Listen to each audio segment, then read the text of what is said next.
Salutations, everypup, and welcome to the last chapter, chapter 26 of Ignore the Dementor by NinjaPandaScholar. As always, the link to the fic will be in the description below. And with that out of the way, let's jump on into it.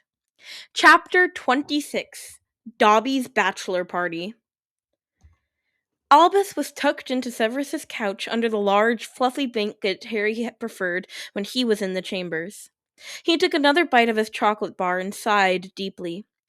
He now had much more respect for the Dementors and more sympathy for their prisoners than he ever had before after his disastrous adventure with Harry to Little Hangleton. The man dramatically jumped when a house elf popped in suddenly. "Winky sends Dobby with hot chocolate for Headmaster Dumbledore," Dobby said, holding out a steaming mug. Ah, thank you, Dobby. Albus took the mug with a weak smile. Thank Winky for me, too. "Winky says Dumbledore did this to himself, and Dobby should give him no sympathy." The elf frowned at him. "Dumbledore seems sad, though." Just emotionally tired. Winky is correct, though. I made a mistake, and Harry had to give my soul a bit of a shake, he explained to the elf with a chuckle at Winky's conclusion.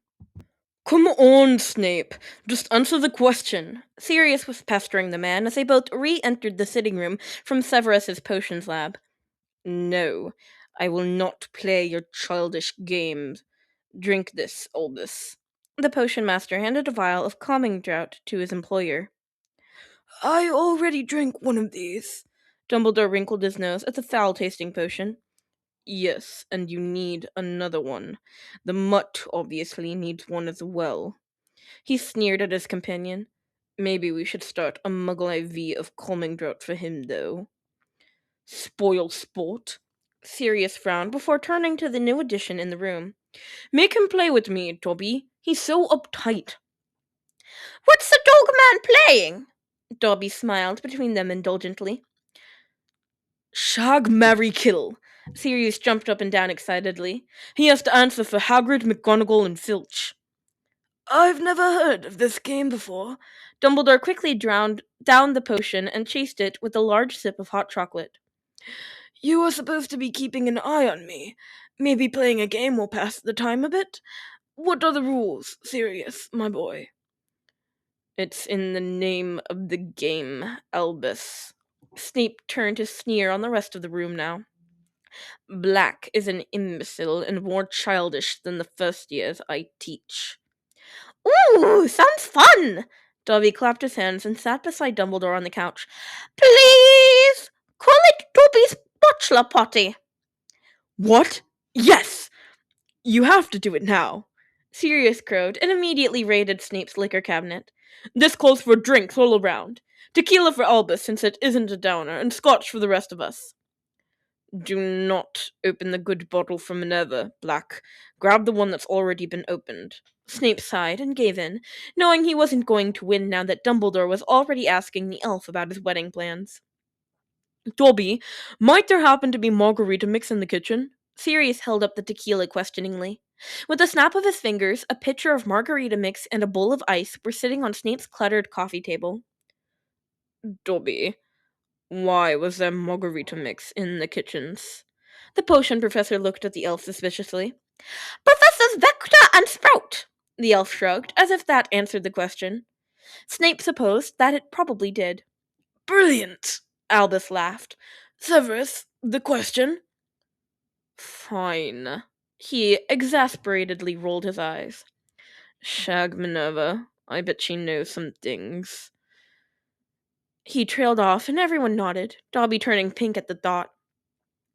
Marry Hagrid, Snape continued, causing Sirius to laugh loudly. He is large enough that he'd keep me supplied with blood for years. You aren't supposed to kill the person you marry. Dumbledore choked on his hot chocolate. I thought you didn't know the rules. Snape raised an eyebrow at him, sipping the scotch Black handed to him.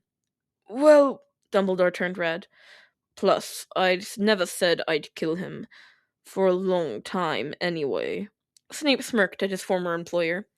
And definitely kill Filch. I'm certain that man is part demon or something. Sirius was cackling as he handed Dumbledore a margarita and Dobby one minus the tequila. Right, so, Dobby. Shag, marry, kill, Winky, Creature, and Flitwick. He winked at the elf. Is it offensive that you only gave Dobby creatures or part creatures? Dumbledore asked in all seriousness. Dobby shrugged. Dobby isn't offended, but Dobby has to say he'd marry Winky. He smirked at them. Shag Flitwick and kill Creature, for obvious reasons. Ah, so you have met the Black House Elf. Sirius laughed and popped on in the empty chair with his large margarita. Dobby wrinkled his nose. Dobby doesn't think Creature is very pleasant. Winky seems to get along with him, though. Of course she does. Snape nodded, pouring himself a second glass. Albus, your turn. The Dark Lord, Grindelwald, and... Woo! Umbridge! Dobby added in with a laugh. Dumbledore looked disgusted at the entire list. You aren't going easy on me, are you? You have to answer. Sirius laughed and conjured a little umbrella to plop in all 4 of their drinks. Surprisingly, besides a sneer, Snape left the umbrella in his scotch. Right, well, I already had a relationship with Gellert. What? The other 3 men exclaimed in surprise. Well, it wasn't a secret, just not something I spread around. The elderly man shrugged. So I'll shag Gellert. He was quite good. My ears. I need to cut off my ears! Sirius exclaimed dramatically. I'll marry Tom to give myself more time and access to find a way to kill him. Dumbledore nodded. If Severus can break that rule, then I can too. Approved. Snape nodded and gave him a little toast with his glass. And I'll gladly kill Umbridge, though I suspect she's probably already dead. Not that I know anything about that, mind you. He added on quickly at the end. Dobby knows nothing either. The house elf quickly took a sip of his drink in a very suspicious way that the man kindly ignored. Right, serious. Dumbledore smiled teasingly. James, Remus, and Peter. That's too easy, Albus. I could answer that one for him. Snape protested, getting into the game on his 3rd glass of scotch now. Really? What was my answer then? Sirius raised an interested eyebrow at the man. Obviously, you would kill Pettigrew enthusiastically. You'd shag Lupin, I'm not even going to think about in what form, and you'd marry the elder Potter, he said dismissively. Huh. Yeah, I guess he could answer for me. The animagus gave a laugh and a shrug. Ooh, Dobby knows! The elf raised his hand excitedly. Honestly, if they didn't know that Dobby's drink didn't contain alcohol, they'd really think about cutting him off. Mad-Eye Moody, Lucius Malfoy, and Bellatrix Lestrange! Sirius grimaced. Well, Bellatrix is my cousin and entirely insane, so I'll definitely kill her. Excellent choice. Snape gave him a little toast at that, the pink umbrella in his glass wildly swirling around. I really don't think I have a good choice with the other 2, though. Sirius shuddered and poured himself another margarita. I guess shag Lucius and marry Mad-Eye. You know Lucy would be trying to kill me the whole time, so it might be fun. You are seriously disturbed, Snape snorted. I seriously am, he said, somehow conveying the spelling in his tone. Right, gentlemen. Dumbledore struggled out the blanket he'd been wrapped in. This is a bachelor party. We need to do this right. More alcohol? Sirius exclaimed. Strippers? Snape asked, with a disgusted look on his face. I don't think you should leave the school in your current condition. Plus, no. Yeah, Winky wouldn't approve. Dobby nodded quickly. No, definitely not. Dumbledore sighed and poured himself another margarita. I think if the 4 of us put our heads together, we could find something fun to do, though. Harry Potter stopped by Snape's quarters early the next morning to check on Albus. He opened the portrait and stepped through to find Winky grumbling as she cleaned glitter off the floor around 4 prone forms. Dobby was the only one that was lying on a piece of furniture. even if he was sleeping on the small kitchen table and seemed to have neon green paint splattered across his normally white toga. Harry almost didn't recognize Snape, where he was asleep halfway under the coffee table, since it seemed the glitter was originating from his no longer black robes that now looked like something Dumbledore would wear. Dumbledore himself was curled up in a ball and hugging his beard, softly humming in his sleep over by the unlit fireplace. He looked remarkably clean in relation to the other men. Sirius was somehow wet from head to toe, and Harry really hoped it was water. His head was propped on Snape's leg, and the glitter had rubbed into his hair, making it look like he'd been to a rave. Do I even want to know? Harry asked Winky with a slow shake of his head in disbelief. He'd gone hunting in the Forbidden Forest with Hedwig the night before, and he was certain he must have missed out on one hell of a party. No, She said with absolute certainty. Headmaster Scrimgeour is definitely not wanting to go in his office this morning, though, and the portraits in there are already complaining that they's be scarred for life. Do you need help cleaning up before the headmaster wakes up, then? Harry offered with a chuckle at what he could only imagine they must have done to the office. Why would I clean it up? Winky raised an eyebrow and smirked at the teen. They worked so hard on it. But the High Inquisitor? Harry got cut off when Winky rolled her eyes at him and went back to cleaning up the glitter. Well, you could just leave this for them to handle themselves then, too. He laughed and motioned to the glitter and paint and, hopefully, water.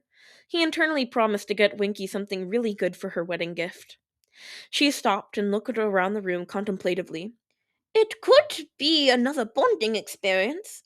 That is very true, Harry nodded with a smirk. Personally, he thought that the men really should clean up after themselves if they all had gotten drunk and pranked the High Inquisitor, as it definitely looked like they'd done. Right! Winky dropped the trash bag in her hand and instead took Harry's hand to walk out with him. Once they were out in the corridor, she snapped her fingers. There! They can't leave the room until the room's clean now. Harry laughed.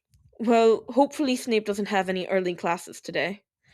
We should go talk to Mistress Minnie. No student should have to deal with a hungover vampire on a Monday, she said sagely, and led a still laughing Dementor by the hand down the hallway. Author's notes. The end.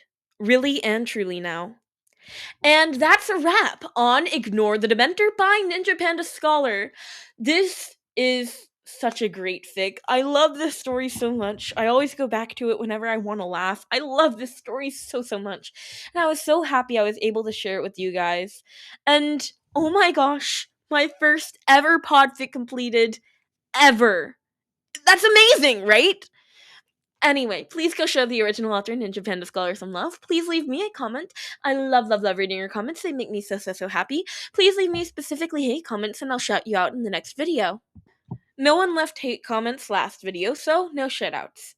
Now, this being the end of my HP podfic, my Harry Potter podfic, there will be a 2-day break and then I'll start on another Harry Potter podfic, also by NinjaPandaScholar. We're moving up the list of NinjaPandaScholar podfics, if you can't tell. I do want to say the 2-day break is so that I can pre-record and hopefully do a bonus where there's 2 chapters being posted on the first day, which will be fun. Anyway, I really hope you pups enjoyed, and I will see you in 2 days. Bye-bye!